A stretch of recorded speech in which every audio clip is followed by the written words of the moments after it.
But, sir, how we doing today? I'm doing good. How are you? Oh, not doing bad as well. You aren't doing too bad on the season as you're kind of all over the place, offensively, defensively. You guys have a big chance tonight to, if you get a win, get back into the playoff picture. What's kind of been that talk like in the locker room with Coach Armini? It's kind of just trying to keep everyone together and still, thinking that we still got a chance to make the playoffs and just to keep everything that happened in the past behind us and basically just not thinking about it. In this season, I mean, you're putting together a great year, over 1,000 passing yards, 11 passing touchdowns too. Where have you seen the most growth in your play, whether it's on the field, off the field? Where have you seen the most growth in yourself as a football player this year? I think for me, just like knowing the defense we're playing and just basically knowing who to read all the time and just making the right throws whenever I'm supposed to, obviously. Playing on the defensive side, you also have a couple of picks on the season as well. Do you find that your defensive experience has helped you with your quarterback play and in reading the defenses and having more success against tough secondaries? Yeah, because I mean, obviously, me being a safety, I kind of know how some safeties might want to think and what they're thinking the quarterback's going to do. So it's nice knowing basically what the safety's thinking. So you just make the right throws all the time. I mean, this, as Joe Itel and the computer rankings have become a big thing for fans. I gotta figure the teams, the football players, you guys are all kind of curious on where you're ranking after big wins and losses too. Is it something that you guys follow closely, and are you constantly aware of where you are in the rankings too, and where you need to be, and how much each win is kind of weighted? I mean, no, it's kind of funny though because I don't really pay attention to the rankings or even my stats. Sometimes I just try to focus on the game ahead of us and just go play. Just kind of roll with it. Yeah. With your experience in football, though, where did you find yourself first kind of loving the sport and finding yourself wanting to continue it through the high school ranks? I mean, I've been playing since I was like third grade, so I've been playing it my whole life. And my older brother, Todd, he played throughout high school. He was a really good player here. So he kind of just I watched him and it made me want to play more. Was safety the original position that you played at third grade, you said? Yeah.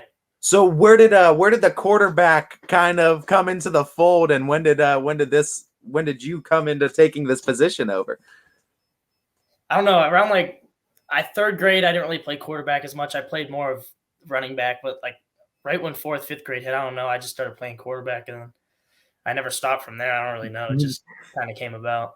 Just kept it to the development. Now, have you looked at? I'm sure you've played in different schemes too. Is there a preferred scheme that you like? Would you rather run the ball, pass the ball? Because you obviously have stats in both too. Yeah. Which one do you prefer? You obviously are capable. You can do both. You're good at both. But do you have a preference in passing to running? Honestly, it just depends who we're playing that week, and if I think I can do better running or passing. It honestly just depends who we're playing. And talking about who you're playing, I know that all those rivalries inside that MVAC, the rivalries with McDonald, the rivalries with Jacksonville, and I mean, they run deep. But talk about playing inside a Western Reserve, inside this Berlin Center community. What kind of support you get from them too, and why Friday Night Lights feel so special when you have to go out and perform for them?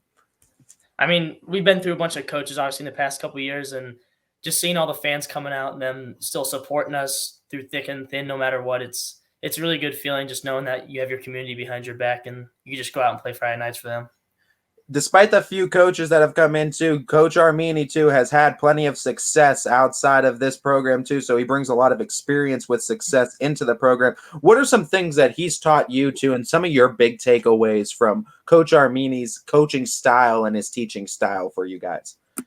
Yeah, it's different than what I've had in the past, and he's kind of just taught us to football's a hard sport. There's going to be some good, there's going to be some bad. You just got to kind of learn from your mistakes and forget about the past and just work on what's in front of you.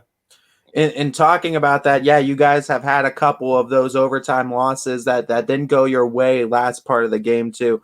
What has been the biggest key for you to try to make sure you stay mentally even going into next week's matchup or the week after that's matchup and still get yourself in position to potentially get into the playoffs?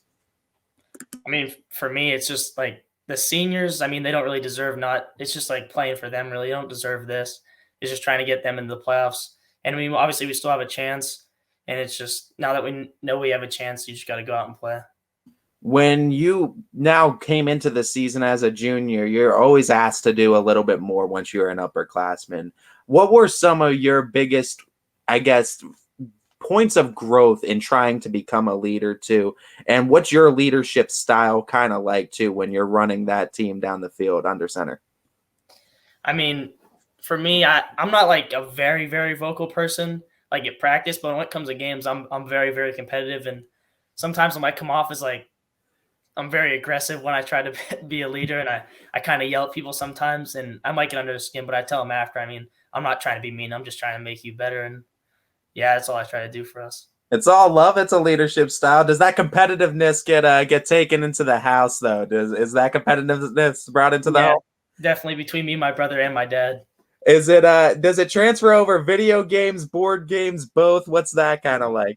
Oh yeah, board games, video games. Video games the biggest one, 100%. When I'm playing with my friends, I'll be yelling at them on the mic whenever we're What, playing. what's the game that really gets the competitive juices flowing for you between the friends? Probably 2K or Call of Duty. All right, so in 2K, who's the go-to team for you, and who's the best competitor? Who's the best competition between you and your friends on 2K? I'd probably say best competitor, Josh Stamp. He plays for us. He's a running back and linebacker. And then for my team, I'd probably pick the all-time Lakers or the all-time Celtics, one of the two. Oh, definitely. I mean, that's definitely one of the primetime teams, certainly. Looking at other teammates, though, we talked about your leadership in this season, too. What were some of those big senior leaders that you've had along the way that have really influenced your kind of leadership style and the way you like to do things on the football field? Last year, our seniors, Caleb Durig and Noah Schaefer, they were real big into like weight room, and they just really won. They were just really good leaders to me, and I was obviously really good friends with them off the field. As Schaefer is actually my neighbor, and we still hang out to this day.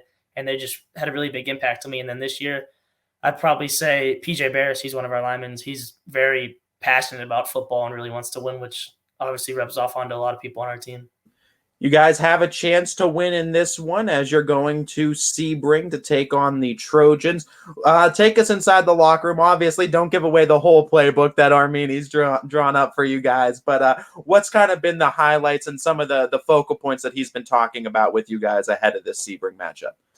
He's just kind of been telling us just worry about the game in front of you, get that done, and worry about the next week. Just be 1-0 every week, and kind of just focus on the game plan and do what they say because they know what they're talking about. For sure. It should be an interesting one tonight as you guys are going to Sebring. But let's talk about what you guys do after a big win or after a big game like that too, especially conference ones. What's the go-to spot or what's the go-to meal, I guess, after a big win? After a win, most people obviously go to B-Dubs to get wings, go there. But, I mean, sometimes I just don't feel like going out. I'll just go sit around a fire or sit at somebody's house with my friends and just chill.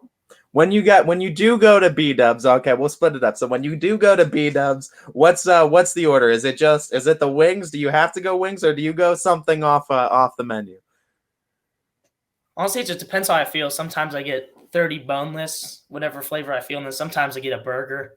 Honestly, it just depends how I feel after that game. I kind of mix and match the flavors as well, but we all have our preferences and our go-to. Like, what's your one go-to, or do you have like a go-to and then like maybe a backup? Like, I'm feeling this most times. I got to get this at least in a mix. Usually, when I get wings, it's half honey barb and then half Parmesan garlic, and then I always get the chili queso for an appetizer.